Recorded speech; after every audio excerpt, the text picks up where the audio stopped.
Hello friends, I'm Shivrat Aditya and I welcome every one of you to my channel. Okay, so today we are gonna solve the part 5 of 7 shorts. तो आज के session में हम लोग 7 बेहतरीन questions करने वाले हैं.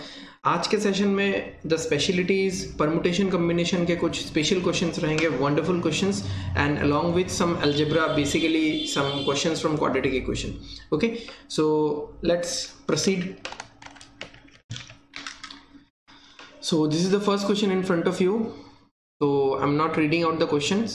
So this is a question from not basically from quadratic equation but from exponents and indices. Okay, so simplify करते हैं इसको. 9 to the power x divided by, क्योंकि माइनस हाफ है, so divided by 9 to the power half जो कि 3 है, minus 2 to the power twice x. मैं पूरे इक्वेशन को 2 के पावर और 3 के पावर में रखने वाला हूँ.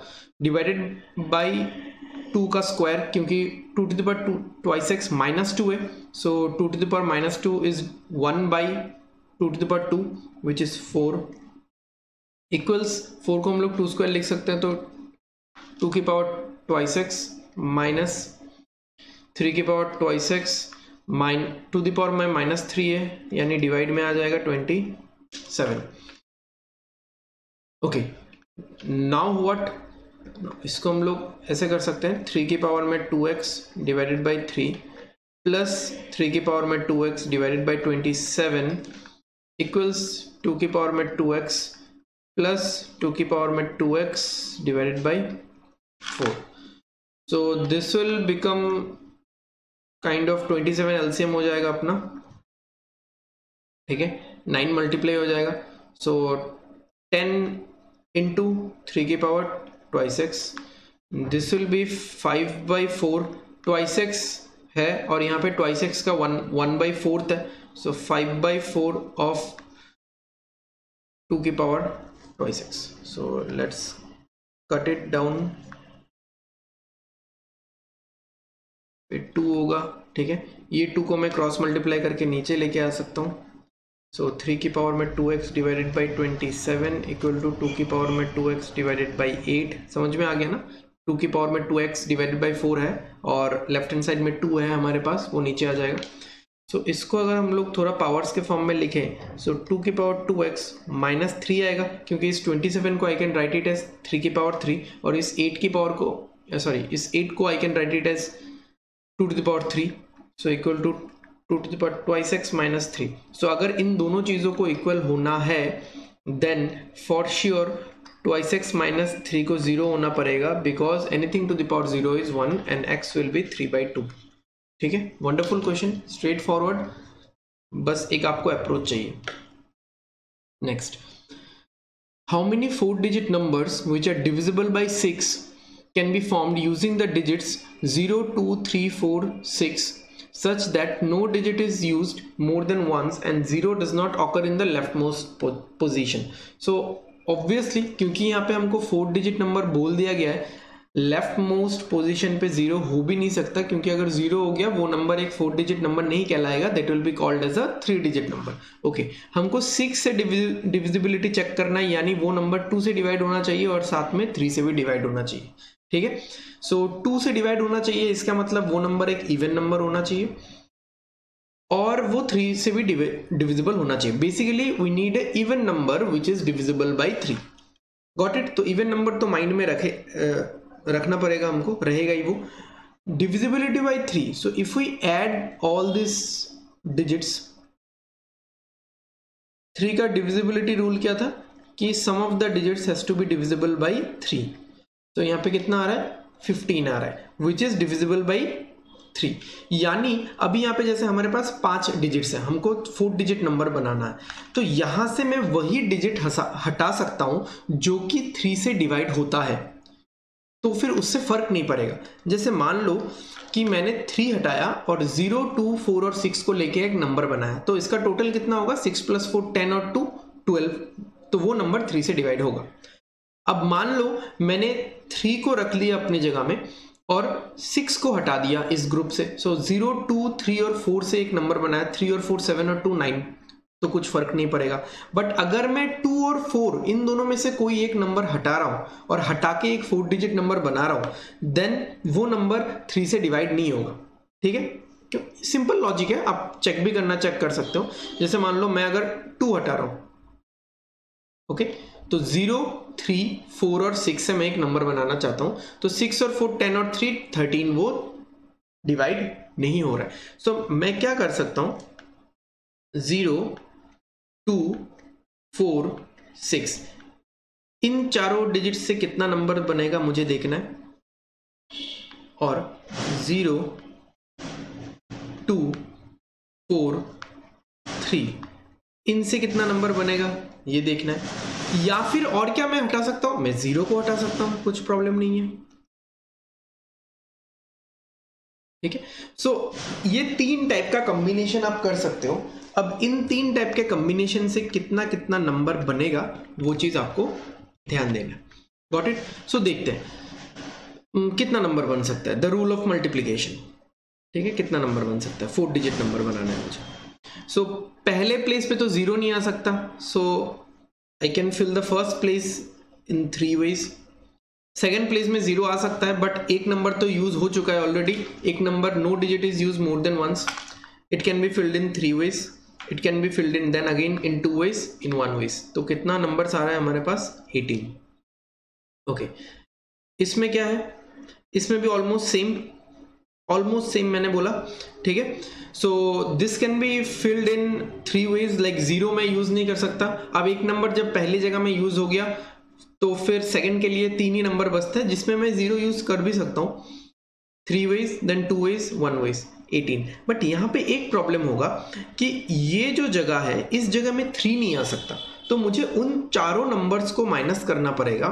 ठीक है, उन चारों नंबर्स को माइनस करना पड़ेगा, 4 ही नंबर्स आएंगे ऑब्वियसली, जहां पे इस जगह में 3 नहीं आ सकता। वैसे कितने कितने नंबर्स हो सकते हैं, तो आप देखो 3 को अगर मैं यहाँ पे फिक्स करता हूं, तो जैसे 0 तो इन्हीं 2 जगह में आ सकता है। तो मान लो 2 से शुरू हुआ नंबर, तो 240 या फिर 204।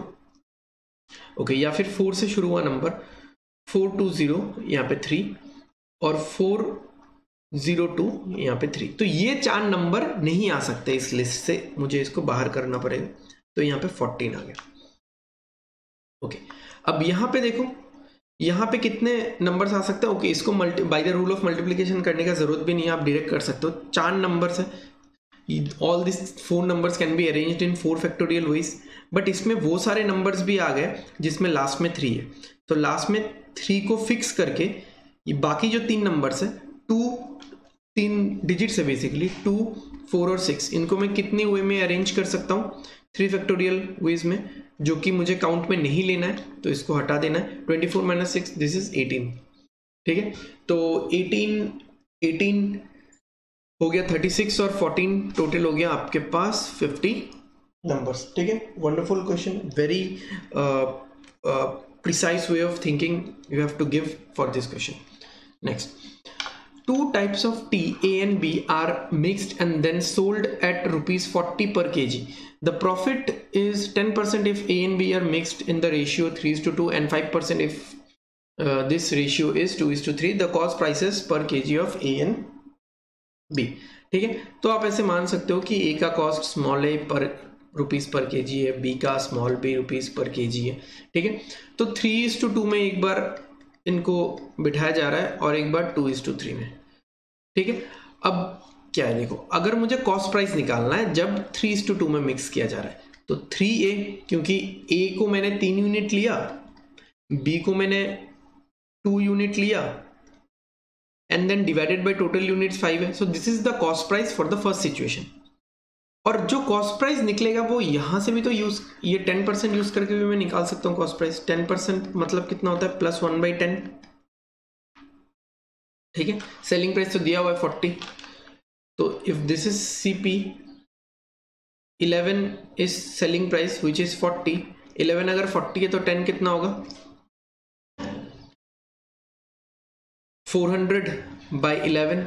ओके, सेकेंड केस क्या है, सेकेंड केस में मैं अगर A और B को मिक्स करता हूं इन द रेशियो 2:3, सो होगा 2x A, 2 units of A लिया जा रहा है, प्लस 3 यूनिट्स ऑफ बी लिया जा रहा है डिवाइडेड बाई टोटल यूनिट्स 5 है।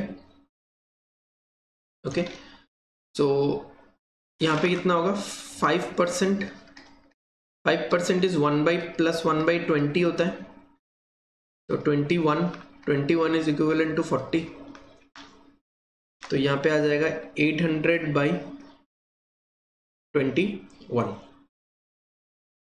Got it. अब मैं इन दोनों को इक्वेशन में अगर ढालना चाहिए मुझे, तो मैं क्या कर सकता हूँ कि 11 इधर मल्टीप्लाई कर सकता हूँ और एक 11 इधर, so that left hand right hand side में 400 बन जाए, और इधर में एक 21 और divided by 2, so that right hand side में 400 बन जाए। इधर भी मैं 21 डिवाइडेड बाई 2 ये कर सकता हूँ।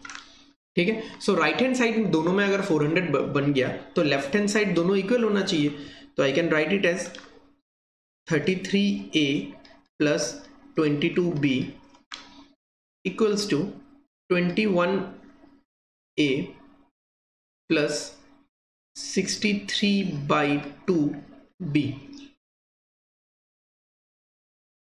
Got it.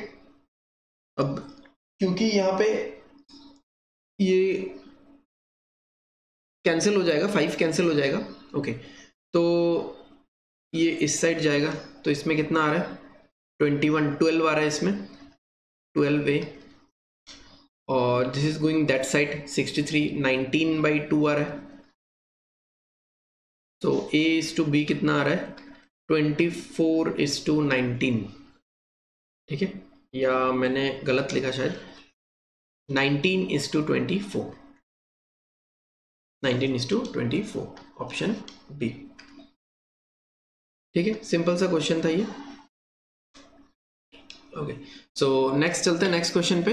Actually profit and loss का कुछ खास कंसेप्ट नहीं था, मेनली यहाँ पे रेशियो का ही यूज करना था हमको।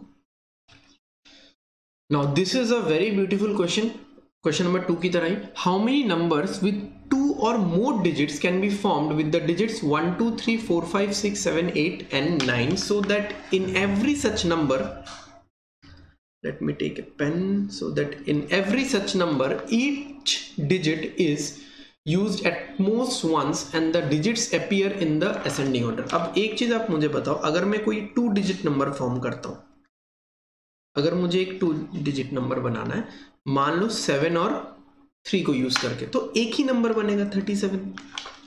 ठीक है, मान लो मुझे एक 3 डिजिट नंबर बनाना है, 1, 1, 8, 1 और 6 को लेके, तो एक ही नंबर बनेगा 168। क्यों? क्योंकि बोला हुआ है असेंडिंग ऑर्डर में चाहिए। तो एक स्पेसिफिक, मान लो मुझे एक 5 डिजिट नंबर बनाना है, सो एक स्पेसिफिक रिजल्ट ही आएगा हर नंबर के लिए। ठीक है, हर नंबर के लिए एक स्पेसिफिक रिजल्ट ही आएगा। 5 डिजिट नंबर बनाना है आपको 2, 1, 9, 6, 4 को लेके, तो आप कैसे बनाओगे 1, 2, 4, 6, 9, ये एक स्पेसिफिक नंबर बनेगा। सो अगर ये आइडिया आपके दिमाग में आ गया, देन 2 डिजिट नंबर कितना बन सकता है। 9 में से आप 2 डिजिट सिलेक्ट कर लो। द सिलेक्शन, मैं इसको थोड़ा राइट में लिखता हूं, selecting 2 digits from 9 digits. 3 digit number कैसे बनेगा, selecting 3 digits from 9 digits. 4 digit ऐसे बनेगा, so up to ... selecting 9 out of 9। अब इसका आंसर क्या होगा, इसका आंसर अगर मुझे चाहिए, इजीली अगर चाहिए, तो मैं यहाँ पे 2 टर्म ऐड करना चाहूंगा। ठीक है, 0। अब इस पूरे का जो आंसर है, क्योंकि अब मैंने ऐड किया है, मुझे माइनस भी करना पड़ेगा, इस पूरे का आंसर होता है 2 to the power 9। So NC0 plus NC1 plus NC2 ... NCN is 2 to the power n, यहाँ पे होगा 2 to the power 9, बट मैंने ये रेड वाला पार्ट अलग से ऐड किया है, तो मुझे इसको माइनस भी करना पड़ेगा। सो 9C0 is 1, 9C1 is 9, so 2 to the power 9 is 512 minus 10, so answer is 502। ठीक है, बहुत ही सही क्वेश्चन था ये। Next, John borrowed ₹2,10,000 from a bank at an interest of 10% per annum compounded annually. The loan was repaid in 2 equal installments, the first after 1 year and the second after another year. The first installment was interest of 1 year plus part of the principal amount, while the second was the rest of the. तो ये तो होता ही है, ये basic definition ही बोल दिया instalment calculation का. Simple करेंगे हम लोग. 10% मतलब कितना है? +1/10. तो अगर मैं एक प्रिंसिपल और इंस्टॉलमेंट का कॉलम बनाऊं, ठीक है, मैं थोड़ा सा लॉजिकली समझो इसको, ठीक है, क्योंकि हम लोग x पकड़ के इसको इक्वेशन बना के भी कर सकते हैं. तो उसी इक्वेशन को मैंने लॉजिकली ऑब्जर्व करके एक टेबल में डालने का कोशिश किया, ठीक है. तो 10 रुपये पे 1 रुपये आपको देना पड़ेगा. 10 पे 1 देना पड़ेगा 1 साल के लिए. 2 साल है तो आपको 100 पे 121 देना पड़ेगा, ठीक है. तो अब देखो, आपका प्रिंसिपल हर साल का अलग हो सकता है. कैसे अलग होगा? क्योंकि आप प्रिंसिपल से कुछ पैसा निकाल के दे रहे हो, बट इंस्टॉलमेंट तो सेम है. तो इंस्टॉलमेंट 121 है तो इसको भी 121 बनाओ. तो यहाँ पे 11 मल्टीप्लाई करो, तो इधर भी आप 11 मल्टीप्लाई करो, ठीक है. तो instalment is same throughout the 2 years, जो कि कितना है? 121, ठीक है. प्रिंसिपल कितना हो गया? 110 और 100, 210 हो गया. बट एक्चुअल प्रिंसिपल कितना था? Actual principal was 1,10,000. 3 जीरोस चिपकाना है आपको. सो इंस्टॉलमेंट के साथ भी आपको 3 जीरोस चिपकाना है. So this is your real instalment 1,21,000 2 साल का, ठीक है. हर साल आपको देना है 1,21,000 at the end of first year and 1,21,000 at the end of second year, ठीक है. So this is the simplest ever method. Okay, next question पे चलते हैं. Okay, if u square plus जो भी दिया हुआ है, okay, then what is the value of u plus 3v. So थोड़ा सा quadratic equation and then algebra का फॉर्मूले भी यूज होगा यहाँ पे. तो देखते हैं कैसे सॉल्व कर सकते हैं इसको, क्योंकि u और एक ही इक्वेशन है uv में जिससे हमको uv का वैल्यू निकालना है. तो this is kind of a bit tough और अ स्पिनर. ओके, सो देखते हैं u स्क्वायर प्लस, अब ये वाला जो पार्ट है इसको मैं a plus B plus C whole square के फॉर्मूले में तोड़ना चाहता हूँ, जो कि है a square plus B square plus C square plus twice A B plus twice B C plus twice C है. तो ये क्या आएगा? u स्क्वायर आएगा प्लस 4v स्क्वायर आएगा प्लस 1 आएगा. ओके, ट्वाइस, इसके साथ ट्वाइस मल्टीप्लाई होगा तो माइनस में आएगा, ये माइनस 4uv आएगा. फिर ये दोनों मल्टीप्लाई होगा तो माइनस नहीं आएगा, प्लस आएगा, बट 4v आएगा, अगेन माइनस आएगा, ट्वाइस u आएगा. Okay, left right hand side में जो है उसको मैं पहले ही लेफ्ट हैंड साइड में लाके लिखना चाहता हूँ. ये वाला पार्ट कितना होगा? -4uv, तो ये आ जाएगा +4uv, और इसके साथ ये मल्टीप्लाई होके -4v स्क्वायर, तो ये हो जाएगा +4v square. Now this is 0. अब कैंसिल आउट होने वाले पार्ट कितने कितने हैं? मुझे तो एक ही दिख रहा है, ठीक है. अब ये दोनों ऐड अप हो जाएगा 2u स्क्वायर, ये और ये ऐड अप हो जाएगा 8v स्क्वायर, और तो कुछ खास बचा नहीं है, plus 4v minus 2u plus 1 equal 0. Okay, तो मैं इसको थोड़ा फॉर्मूले में ढालना चाहता हूँ. उसके लिए मुझे ये 1 को इस साइड में लेना पड़ेगा. सो 2u स्क्वायर प्लस 8, मैं थोड़ा सा इसको एक पैटर्न में लिखता हूँ सो दैट आप लोगों को समझ में आए, minus 2u plus 8v square plus 4v equals -1. Okay, तो अगर मैं 2 कॉमन ले लूँ यहाँ पे तो क्या आएगा? u square minus u plus, अगर मैं यहाँ पे 2 कॉमन लेता हूँ तो यहाँ पे रहेगा 4v square plus 2v -1. Okay, अब जो u स्क्वायर माइनस u है इसको किसी तरह से हम लोग अगर स्क्वायर में कन्वर्ट कर सके, जैसे u स्क्वायर है minus twice into half u plus 1/4 and 2, ये तो 4v स्क्वायर हो गया प्लस हाफ 1/4 बेसिकली, है ना, half into twice v into 2 twice ab plus 1/4 equals to -half. तो आई गेस आप सबको समझ में आया होगा। जैसे ए स्क्वायर माइनस 2ab और ये b का स्क्वायर हाफ का स्क्वायर है, ए स्क्वायर मतलब 2v का होल स्क्वायर है, that is 4v square is twice a and then b का स्क्वायर 1/4। तो बेसिकली हमने क्या क्या एडजस्टमेंट किया, आपको लगेगा मैंने 1/4 ऐड किया तो मुझे 1/4 माइनस करना चाहिए, नहीं वो मैंने 1/4 ऐड नहीं किया। देखो ये 1/4 ब्रैकेट में है, ये बाहर जब 2 से मल्टीप्लाई होगा तो क्या होगा, हाफ। तो लेफ्ट हैंड साइड में आपने एक हाफ ऐड किया, तो राइट हैंड साइड में भी आप एक हाफ ऐड करो। ओके, इधर क्या हुआ, 1/4 ऐड किया बट वो ब्रैकेट के अंदर है, ब्रैकेट के बाहर निकलेगा तो 2 से मल्टीप्लाई होगा तो बनेगा हाफ। तो लेफ्ट हैंड साइड में आपने और एक हाफ ऐड किया, तो राइट हैंड साइड में और एक हाफ ऐड करो, बैलेंस करो आप बेसिकली। ठीक है, तो अब यहां पे क्या हो रहा है, 2u माइनस हाफ का square plus 2 twice v plus half का स्क्वायर। ठीक है, एंड इक्वल्स टू 0, क्योंकि यहां पे 0 हो जाएगा, हाफ और हाफ 1 और -1। ठीक है, तो यहां पे क्या है, देखो ये 2 से डिवाइड हो जाएगा। कोई भी दो चीज का स्क्वायर मिलके अगर 0 बनता है, कोई भी दो चीज का स्क्वायर मिलके अगर 0 बनता है, तो हमको क्या पता है, वो पर्टिकुलर जो टर्म है वो अकेले अकेले 0 होगा, ये 0 होगा, तो u कितना होगा, हाफ। ठीक है, और उसी तरह से 2v plus half will be 0, तो v कितना होगा, -1/4। ओके, अब हमको क्या निकालने बोला है, हमको क्या निकालने बोला है, u जो कि है half -3/4।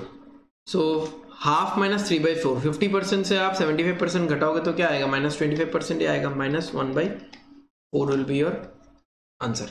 Okay, now heading toward the next question, last question basically.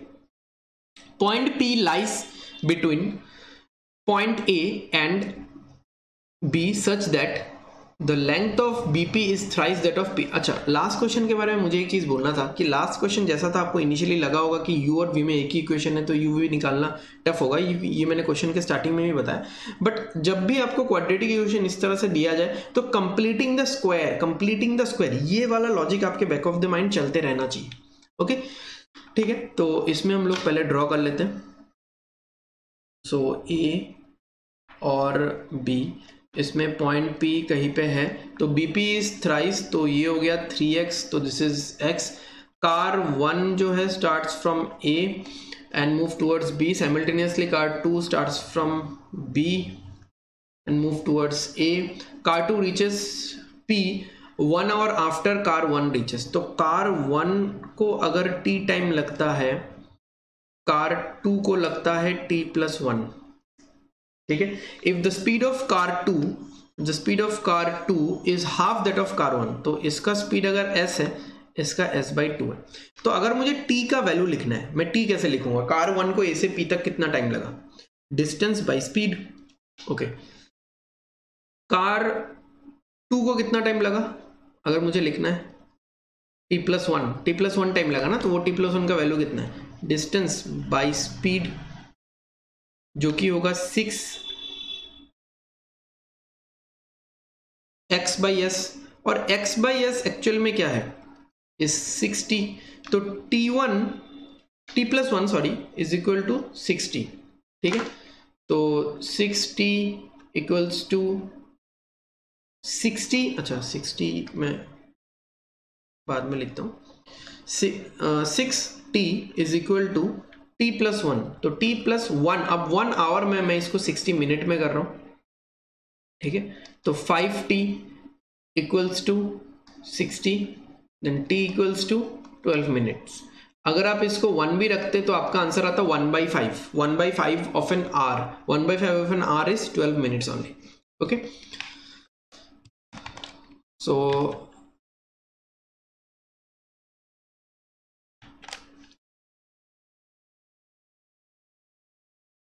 okay, so